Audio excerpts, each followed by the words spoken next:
আমাদের সমাজের কিছু যুবক শ্রেণীর মানুষ ওই বহির্বিশ্ব থেকে এমন কিছু কুসংস্কার, এমন কিছু কালচার আমদানি করে যেটার সাথে ইসলামের সাথে কোনো সম্পর্ক নাই, মুসলমানদের ইতিহাস ঐতিহ্যের সাথে কোনো সম্পর্ক নাই। এরা শুধুমাত্র টেলিভিশন দেখে, ফেসবুক দেখে, ওই দেশের গুলো এই দেশে আমদানি করে। ঠিক কিনা বলেন? আমরা দেখেছি বরাবর গত বছর, তার আগের বছর, তার আগের বছর, এই কয়েক বছর পর পর দেখলাম এই 31st নাইট উদযাপন করতে গিয়ে কত সমস্যার মধ্যে পড়ে যাচ্ছে। আপনি ইসলামের বাহিরে গিয়ে যেই কাজ করবেন সেটার মধ্যে আপনার অ্যাক্সিডেন্ট থাকবেই, সেটার মধ্যে অপরাধ হবেই, সেটার মধ্যে কোনো দৃষ্টতা, কোনো সমস্যা, কোনো উচ্ছৃঙ্খলতা, বিশৃঙ্খলা এটা হবেই। কারণ ইসলামের সাথে আছেই শান্তি, যেখানে না ইসলাম সেখানে অশান্তি। ঠিক কিনা বলেন? আমরা দেখেছি গতবারের আগের বছর এই যে আতশবাজি করতে গিয়ে, এই শব্দ করতে গিয়ে একটা বাচ্চা এমন হয়েছে তার একেবারে কর্ণকুহরের এই শক্তি চলে গেছে। হসপিটালে গিয়ে ভর্তি করিয়ে আর ফেরত করতে পারে না, মামলা করেছে, আদালত করেছে, কিন্তু আমার জানা নেই আজও পর্যন্ত তার কোনো সমাধান হয়েছে কিনা। একজন মহিলা অনেক বিশাল একটি ফ্যাক্টরি করেছেন, তার সেখানে আতশবাদের সে আগুন গিয়ে পড়ে সব পুরে ধূলিসাৎ হয়ে গেছে। ভুলে গেছেন আপনারা? এভাবে করে করে যেই সময় সবগুলো মানুষ রাত্রে 12টায় ঘুমায়, এই সময় আপনি গম ফুটাবেন, বোম ফুটাবেন, আওয়াজ করবেন, আতশবাজি করবেন, আগুন জ্বালিয়ে দিবেন, একাকার করে ফেলবেন, এটা ইসলাম কখনো সমর্থন করতে পারে না। অতএব যুবকদেরকে সাবধান করে দিচ্ছি, আপনারা যারা আছেন, যুবক এখানে যারা আছে, আরে বছরের প্রথম দিন যদি তোমাকে আনন্দ করতেই হয় যাচ্ছে, সেজন্য কি দুঃখ করলে তুমি? আজকে তো বছরের শেষ দিন, গত বছর তো এমন সময় তুমি আনন্দ করেছিলে যে নতুন বছর আসছে, কিন্তু এই বছরটা তো আবার চলে যাচ্ছে, তো যাওয়ার সময় একটু বেদনা থাকা উচিত না? আপনি যদি একজন মেহমানকে দেখে খুব বেশি খুশি দেখান, খুব বেশি আনন্দিত হন যে আপনি আসাতে আমরা খুব আনন্দিত হলাম, খুব ভালো লাগলো আমাদের কাছে, তো সেই লোকটা যাওয়ার সময় আপনি বলবেন না যে আপনি চলে যাওয়াতে আমাদের কাছে খুব খারাপ লাগে? কথা বলেন, বলা উচিত না? কিন্তু আপনি যাওয়ার সময় হাসেন কেন? গত বছর এই 2023 সালকে নিয়ে আপনারা তো আনন্দ করেছিলেন, যারা করেছে তাদের ব্যাপারে বলছি।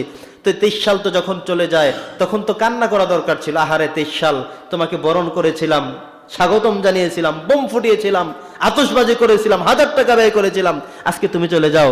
এই কথা তো আপনি বলতে পারলেন না, বরং আপনি আবার নতুন 24 সালের জন্য আবারও লাফান।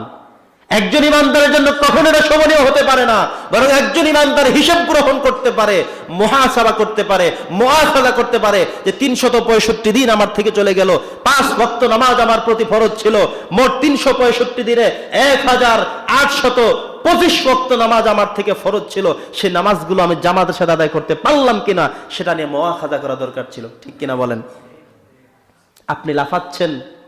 প্রিয় বন্ধুরা আমার, এমন কে আমরা মসজিদে আছি, এমন কে আছে এই মসজিদে এই সময় এই মুহূর্তে যে 2023 সালের 1 জানুয়ারি থেকে শুরু করে আজকে পর্যন্ত 5 ওয়াক্ত নামাজ আমি জামাতের সাথে আদায় করতে পেরেছি? এমন একজন পারলে একটু হাত দেখান তো।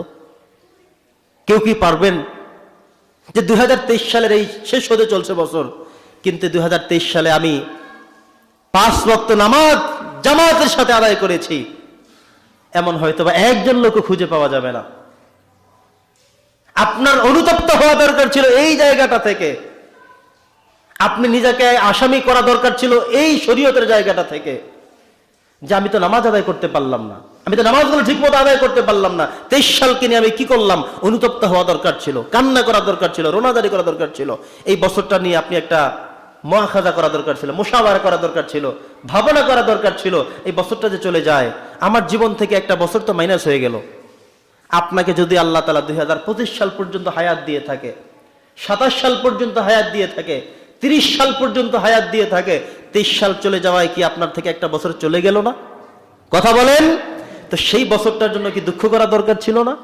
আর যদি এমন হয় যে 2023 সাল আপনার জীবনের সর্বশেষ বছর, 2024 সালকে আপনি আর দেখতে পারবেন না, তার আগেই মারা যাবেন, তাহলে কি করা দরকার ছিল? আপনার লাফানো দরকার ছিল, উৎফুল্ল করা দরকার ছিল। কত মানুষদের মধ্যে চলে গিয়েছে, কত মানুষ তো চলে যাবে, অথচ আমরা নতুন বছর নিয়ে লাফালাফি মাতামাতি করলাম। একবারও কি চিন্তা করে দেখেছি যে 2023 সাল আমাদের থেকে বিদায় নিচ্ছে, এখানে 1825 ওয়াক্ত ফরজ নামাজ ছিল, যেটা জামাতে পড়া আমি ইমানদার হিসেবে দায়িত্ব ছিল, অথবা জামাত কোনো কারণে ছেড়ে গেলেও নামাজগুলো আমি কন্টিনিউ করতে পেরেছি কিনা, এক ওয়াক্ত নামাজ আমার থেকে বাতিল হয়ে যায়নি,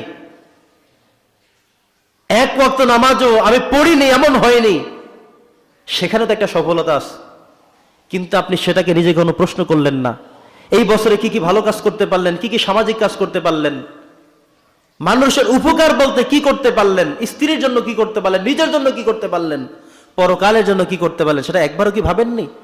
একবারও কি ভাবা প্রয়োজন মনে করেননি? আপনি শুধু 31st নাইট বিধর্মীরা পালন করে আপনিও করলেন।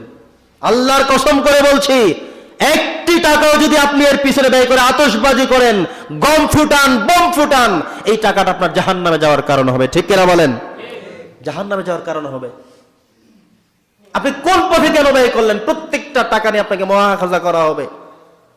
আল্লাহ রাসূল বলেছেন, লা তাজুলু কদামা ইবনি আদম হাত্তা ইউসআলু আন খামসিন, 5টা প্রশ্নের জবাব দেওয়া ছাড়া কিয়ামতের দিন আপনাকে হাঁটতেই দেওয়া হবে না। সেখানে 4র্থ এবং 5ম নম্বর হলো ওয়ান মালিহি মিন আইনা ইকতাসাবাহু, আপনি কোত্থেকে আপনার টাকা পয়সা ইনকাম করেছেন, অমানফিক এবং কোথায় ব্যয় করেছেন।